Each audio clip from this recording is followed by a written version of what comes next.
You mentioned jihad. What comes in our most of us in our mind is war. By mostly the jihad is not meant for war. Like it's struggling. Let's put it like struggle. Put effort. God created us, gave us all the resources and the faculties we have. But God gave human beings the dominion over this earth. And we need to pool resources in every good cause on this universe, every great civilization that we've ever seen in this universe. It is when people come together and pool their resources with their talents, put together and work for a good cause, that good things happen. In every great university in the world, rich people pool their resources and establish endowment funds and call others to put money into it for the good cause of maybe programs that they study at the universities, faculties that they open, so that people who have no means but are brilliant can learn. The God of Islam is saying that He has given all of us resources, but it's not on the same level. Some have more resources than they need. Some have excess wealth than they need. Some too does not have. The God of Islam is saying that you should pull all these resources. Those of you who have more than you need, help those who don't need. So God is instilling in us generosity, sympathy, empathy, and looking after those who don't have.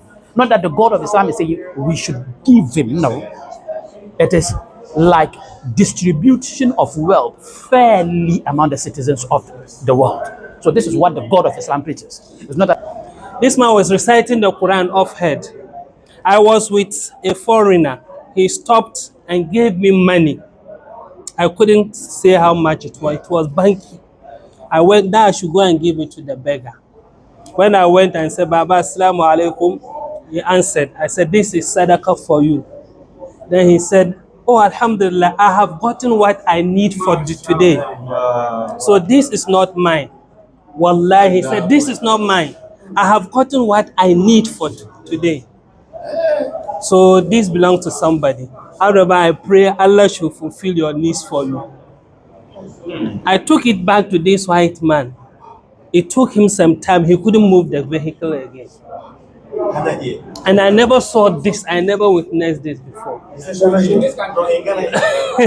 Just take the message like that. Not. In fact, another time again, on Friday, we met the old man again. He gave me money again. The man refused. So this is a beggar begging according to Islam. He is begging for his needs, not for wealthy matter or something like that. So definitely there are good people and there are bad people. Yes. I do know something too. We also encourage begging. That is on Fridays. We see our children going to the mosque. Fees a bit like fees a bit going around saying fees a bit like.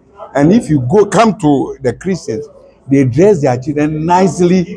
They give them money to go and give. Do you understand me? The children has Sunday school. We don't have. We encourage the children to start begging from their infancy. So that at the end of the day, he knows it's good. He will not go, he don't want to work. That's why the laziness come. You see, that's why the laziness.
And in Islam, it says, if you save one life, it is equally like saving the whole humanity, 7.2 billion.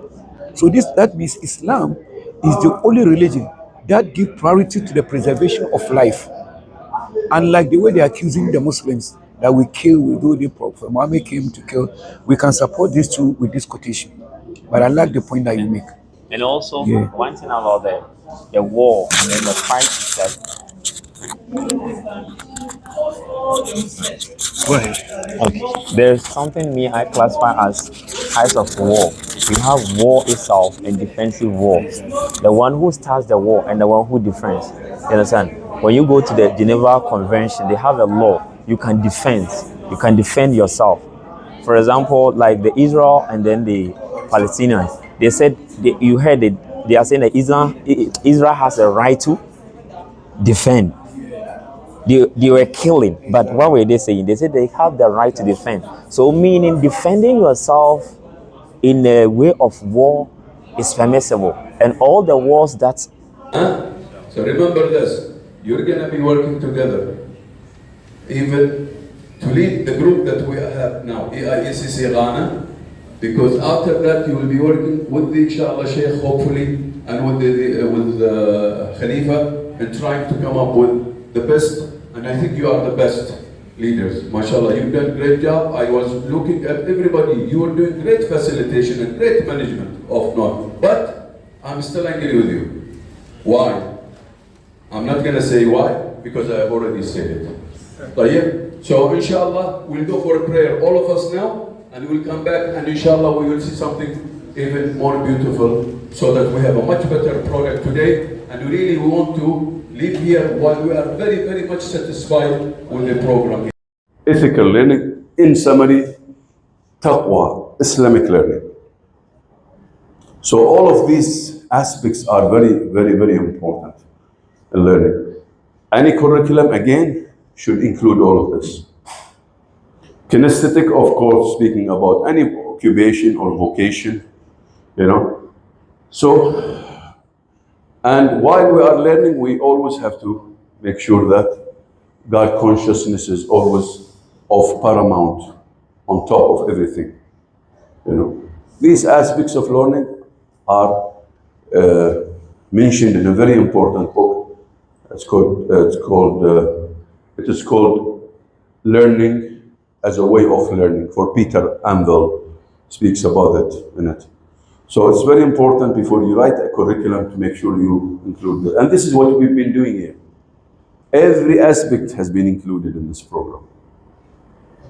And most importantly, and the worst of all, when they steal our identity and they use our people, you know, to indoctrinate them, and they attack us through our people. That's the worst thing. That's the worst thing. You see somebody who looks Ghanaian, but he is basically part of the big plan or conspiracy, or a Saudi or a Bahraini or Kuwaiti or Khaliji or whatever it is.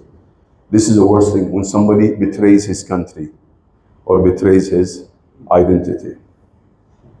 Okay, so, and this is why this program is so important, because in this program we try to ignite the passion of those who have this Islamic, who are Muslim, to start coming back and put back their identity cloth and wear it again, you know, and start defending it and representing it in the best way. So in this ship, we call it EIEC ship. EIECC ship. It basically cruises the whole world. And on this ship, this is what we are teaching. This is exactly the things that you are learning without you noticing it. You might have, of course, you've seen some of the skills, but basically all of this is being implanted. You know, respecting each other, planning, organizing. This is what you've been doing, by the way. If you look deep into this, this is what all of you have been doing for the past 3 days. And we're trying to drill it more, so that it becomes part and parcel of you, your family, your organization, your society at large. So your society will become knowledge society.